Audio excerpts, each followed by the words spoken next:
नमस्कार मित्रांनो, emitted ID चॅनलमध्ये आपलं स्वागत आहे.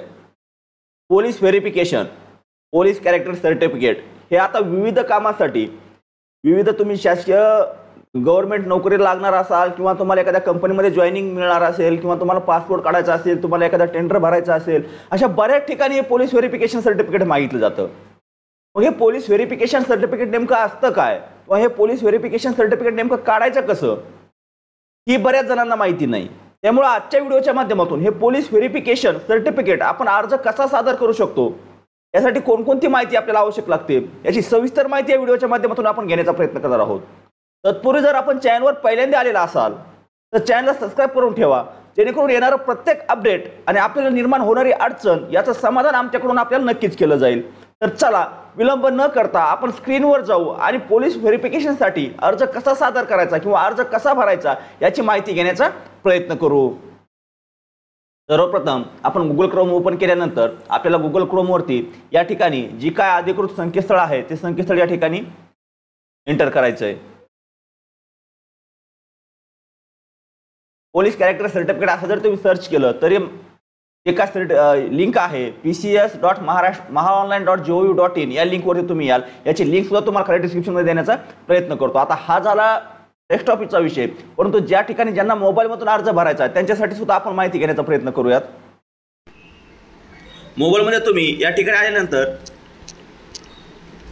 पीसी कॅरेक्टर सर्टिफिकेट असं सर्च केल्यानंतर या ठिकाणी जे काय तुम्हाला 3 बाण दिसतात त्या 3 बाणावरती क्लिक करायचं आणि डेस्कटॉप साईट या मोडवरती क्लिक करून तुम्ही कॅरेक्टर सर्टिफिकेट या सर्व्हिसवर क्लिक केल्यानंतर तुमच्या समोर ॲज इट इज जसा आता आपल्याला इंटरफेस स्क्रीनवर दिसतोय त्याच पद्धतीचा इंटरफेस तुम्हाला मोबाईलमध्ये दिसतो टिकल. बाकी जी सिस्टम असणार आहे ती पूर्ण एकसारखी असणार आहे. आता यापुढे डेस्कटॉपच्या माध्यमातून आपण समजून घेण्याचा प्रयत्न करूयात. आता या ठिकाणी तुम्हाला पर्याय दिलेला आहे, युजर आयडी आणि पासवर्ड तुम्हाला मागितलं जातं. तुमच्याकडे युजर आयडी पासवर्ड नसेल तर सुरुवातीला तुम्हाला रजिस्ट्रेशन करणं आवश्यक आहे. आता रजिस्ट्रेशन कसं करायचं, रजिस्ट्रेशन करण्यासाठी तुम्हाला खाली रजिस्ट्रेशन या पर्यायावर क्लिक करायचं.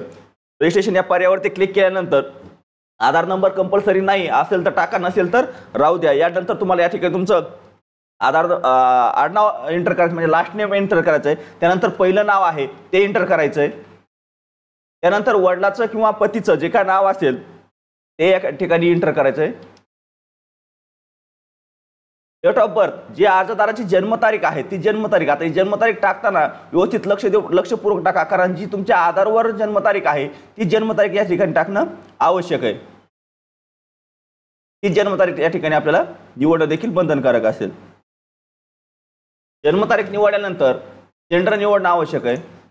आणि त्यानंतर जे काय आपलं SP ऑफिस CP ऑफिस जे आहे ते आपल्याला निवडून घ्यायचं. आता काही ठिकाणी CP ऑफिसचा विषय, काही ठिकाणी SP ऑफिसचा विषय. जर तुम्ही ज्या भागात असाल त्या भागातील तुम्हाला त्या ठिकाणी निवडून घ्यायचं. आता या ठिकाणी आपल्याला आपण ज्या भागासाठी अर्ज करतो तो भाग आपल्याला निवडून घ्यायचा आहे.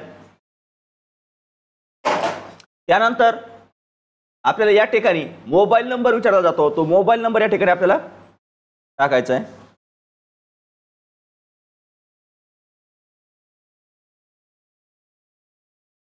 मोबाईल नंबर टाकल्यानंतर आपल्याला या ठिकाणी पासवर्ड तयार करायचा. जो पासवर्ड असा तयार करायचा जो आपल्या लक्षात राहायला पाहिजे, अशा पद्धतीचा पासवर्ड तयार करून घ्यायचा. परत कन्फर्म पासवर्ड मध्ये देखील तोच पासवर्ड आपल्याला या ठिकाणी टाकायचा आहे.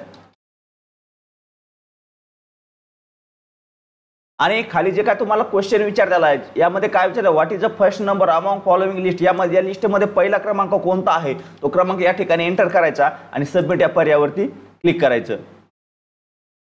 रजिस्ट्रेशन प्रक्रिया पूर्ण केल्यानंतर आपला जो काही युजर आयडी आणि पासवर्ड हा तयार झालेला असेल, हा युजर आयडी आणि पासवर्ड तयार झाल्यानंतर आपल्याला स्क्रीनवर मागितल्याप्रमाणे आपला युजर नेम हा आपला मोबाईल क्रमांक असणार आहे, जो आपण फॉर्म भरताना दिलेला आहे. तो मोबाईल नंबर आपला युजर नेम टाकायचा आणि आपण जो पासवर्ड त्या ठिकाणी तयार केला तो पासवर्ड या ठिकाणी टाकायचा. कॅप्चर कोड भरायचा आणि लॉग इन या पर्यायावरती क्लिक करायचं आहे.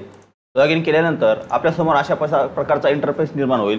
यामध्ये ॲप्लिकंट नेम आणि जे काय आहे तो आता तुम्हाला ॲप्लिकेशन करायचे, सर्व्हिससाठी करायचं, character service, security guard character certificate आणि पोलीस कॅरेक्टर सर्टिफिकेट असे तुम्हाला वेगवेगळे सर्टिफिकेट दाखवले. तुम्हाला काढायचं काय, कॅरेक्टर सर्टिफिकेट काढायचे. त्यामुळे कॅरेक्टर सर्टिफिकेट या पर्यायावरती क्लिक करायचं आणि या ठिकाणी नेक्स्ट पेज यावरती क्लिक करायचं. या ठिकाणी आपल्याला बाकीची माहिती बाकीची माहिती म्हणजे अर्जदाराचं नाव या ठिकाणी मागितलं जातं. जसं अर्जदाराचं नाव आहे तसं या ठिकाणी आपल्याला टाकून घेणं आवश्यक आहे.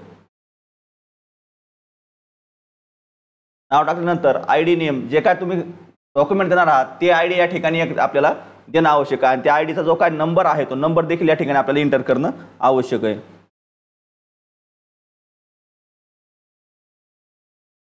आता या ठिकाणी आयडीचा नंबर भरल्यानंतर निवासी स्थायी पत्तामध्ये तुमचा जे काय पत्ता आहे तो पत्ता संपूर्ण या ठिकाणी टाकायचा आहे.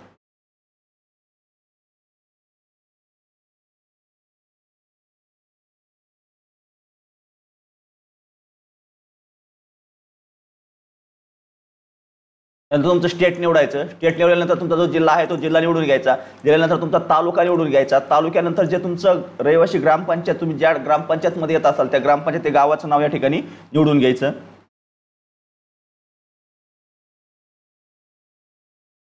ग्रामपंचायत निवडल्यानंतर तुमचा जो पिनकोड आहे तो पिनकोड या ठिकाणी टाकायचा आहे आणि या ठिकाणी तुम्ही कधीपासून राहताय त्याचा एक या ठिकाणी आपल्याला माहिती द्यायची. जर तुम्ही याआधी दुसऱ्या ठिकाणी वास्तव्यात होता नंतर तुम्ही स्थान बदललं त्यावेळेस तुम्ही चेंज करू शकता. परंतु जर तुम्ही जन्मापासून असाल तर तुम्ही जन्मापासून देखील या ठिकाणी निवडू शकताय.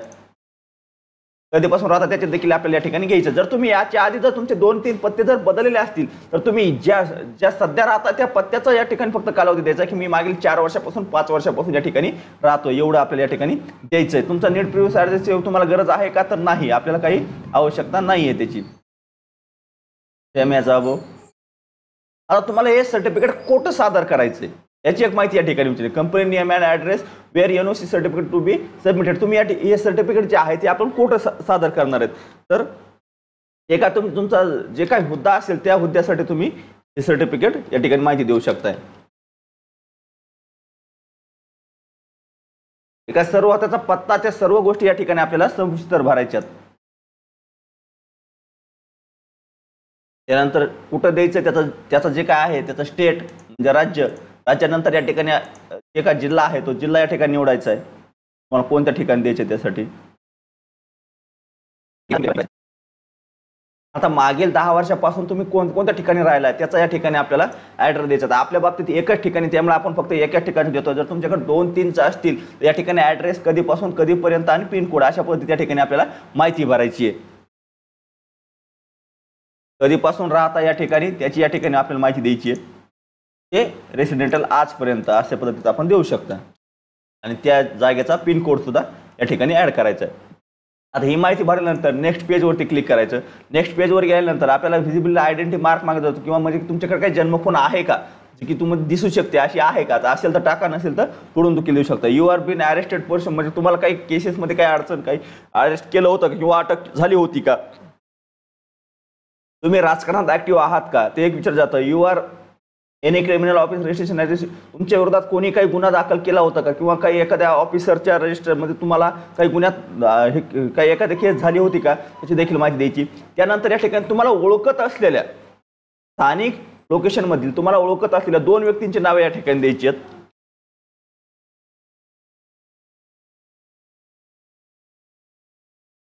त्यांचा पत्ता देखील द्यायचा आहे आपल्याला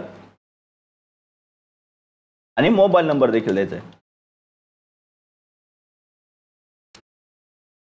एवढी माहिती भरल्यानंतर या ठिकाणी जे काय तुम्हाला ओळखीचे 2 व्यक्ती आहेत त्या व्यक्तींची माहिती भरायची, त्यांचा पत्ता भरायचा, त्यांचा मोबाईल नंबर भरायचा आणि नेक्स्ट पेज यावर पर्यावरती क्लिक करायचं. आता नेक्स्ट पेज या पर्यावरती क्लिक केल्यानंतर तुम्हाला तुमचं जे डिस्ट्रिक्ट आहे ते डिस्ट्रिक्ट माहिती झाली आणि जे तुमचं पोलीस स्टेशन आहे स्थानिक पोलीस स्टेशन ते या ठिकाणी तुम्हाला निवडणं आवश्यक आहे. आता जे तुमचं स्थानिक पोलीस स्टेशन आहे ते पोलीस स्टेशन तुम्ही ज्या लिस्टमधून तुम्ही तुमच्या भागातील लिस्टनुसार या ठिकाणी निवडून घेऊ शकता. तुमच्या भागातील जे काय पोलीस स्टेशन असेल ते पोलीस स्टेशन तुम्ही तुमच्या पद्धतीने निवडून घेऊ शकताय. निवडल्यानंतर जे काय त्यांचे नियम वाटे आहेत त्या मान्य आहेत का तर हो स्थळमध्ये तुम्ही तुमच्या तालुक्याचं किंवा जिल्ह्याचं नाव टाकू शकता किंवा गावाचं देखील टाकू शकता, काही अडचण नाही. त्यानंतर सेव्ह या पर्यावरती क्लिक करायचं. सेव्ह केल्यानंतर आपला जो ॲप्लिकेशन नंबर आहे तो सक्सेसफुली सेव्ह झाला आहे असा आपल्याला मेसेज होतो. आपल्याकडे जो त्या ॲप्लिकेशन नंबर आहे तो देखील या ठिकाणी तयार होऊन येतो. आता या ॲप्लिकेशन नंबरच्या माध्यमाने आपल्याला बाकीची जी प्रोसेस आहे ती आपल्याला पूर्ण करायची आहे. ओके केल्यानंतर आपल्याला या ठिकाणी आपला फोटो आणि आपले सिग्नेचर या ठिकाणी मागितलं जातं. आपला फोटो आणि आपले सिग्नेचर या ठिकाणी आपल्याला अपलोड करायचे. त्यानंतर आपलं जे काय डॉक्युमेंट आहे ते डॉक्युमेंट देखील आपल्याला या ठिकाणी अपलोड करायचे. ग्रुप म्हणजे स्कूल लिव्हिंग सर्टिफिकेट, तुमचा TC, बोनाफाईड जन्म प्रमाणपत्र काय असेल ते तुम्हाला या ठिकाणी देणं आवश्यक आहे. त्यानंतर पॅन कार्ड, त्यानंतर तुम्हाला या ठिकाणी आवश्यक असणार जे काय कागदपत्र या ठिकाणी दिलेले आहेत त्यातील आवश्यक असणारे कागदपत्र तुम्हाला अपलोड करणं आवश्यक आहे. आता हे कागदपत्र अपलोड करण्यासाठी फोटो, सिग्नेचर, आता बऱ्याच जणांना या फोटोच्या साईजचा एक प्रॉब्लेम येतो ते एक आपण या ठिकाणी आता क्लिअर करण्याचा प्रयत्न करूयात. सर्व माहिती भरल्यानंतर आपल्याला डॉक्युमेंट अपलोड करणं आणि पेमेंट करणं महत्त्वाचं. आता हे डॉक्युमेंट अपलोड करताना बऱ्याच जणांना विविध अडचणी येत आहेत. बरेच जण या डॉक्युमेंटमध्येच अडकत आहेत. त्यामुळे डॉक्युमेंट अपलोड कसे करायचे याची माहिती सविस्तर पहा. या ठिकाणी जर तुम्हाला काही अडचण वाटत असेल, एक एक मुद्दा तुम्हाला सांगण्याचा प्रयत्न करतो, कारण डॉक्युमेंटमध्ये बऱ्याच जणांना भरपूर अडचणी येतात. साईज मिसमॅच होते, नावात काहीतरी येतं, अशा भरपूर अडचणी येतात. त्यामुळे जी काय माहिती देतोय ती माहिती व्यवस्थित पाहण्याचा प्रयत्न करा.